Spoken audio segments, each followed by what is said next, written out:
My name is Herron. I played football at Northwestern from 2000 to 2004. I was a team captain. I was the team's co-MVP, all Big Ten Conference, and was drafted in the 2005 NFL Draft, where I played for 5 years.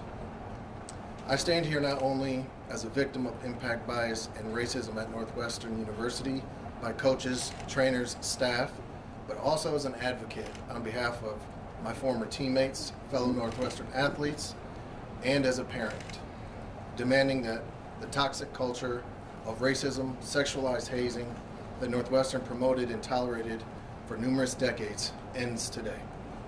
I personally experienced impact bias and racism.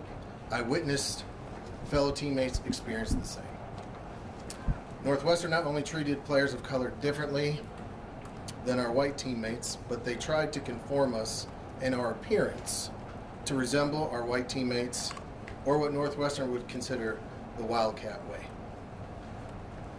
Northwestern recruited me as a football player, but refused to see me and accept me as a man, a black man who was and is proud of my race and culture. All individuals, regardless of race, should be proud of who they are, their race, their appearance, and should be able to celebrate those very important things.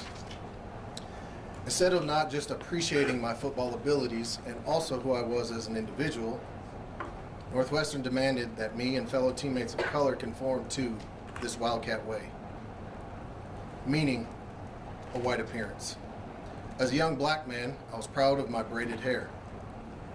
Many of my fellow black teammates, proud of their race and culture, expressed themselves through their hair.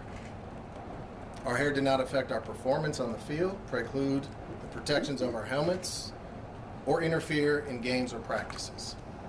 Despite our white teammates being able to have long hair or style it in a variety of ways, me and fellow black teammates were told that we had to either cut or restyle our hair to resemble this Wildcat way.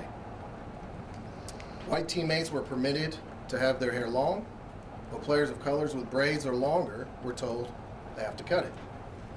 Me and fellow black teammates were punished for our appearance and personalities, threatened with playing time, starting positions, scholarships, or even the ability to transfer.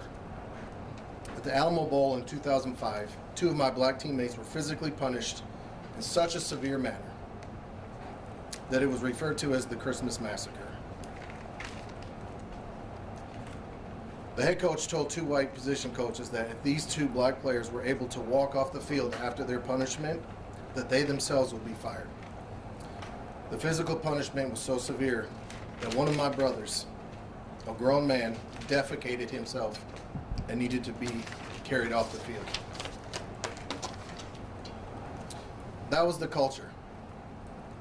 And sadly, I've talked to more recent players, individuals who played nearly 2 decades after me, and the toxic culture has not changed.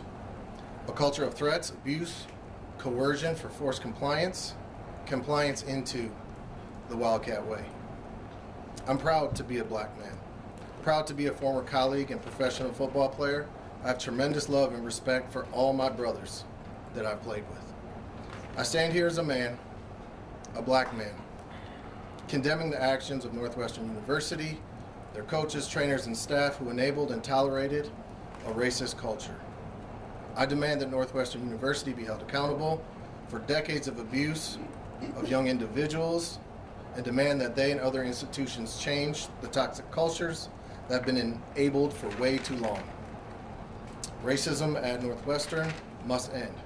Racism in all sports must end.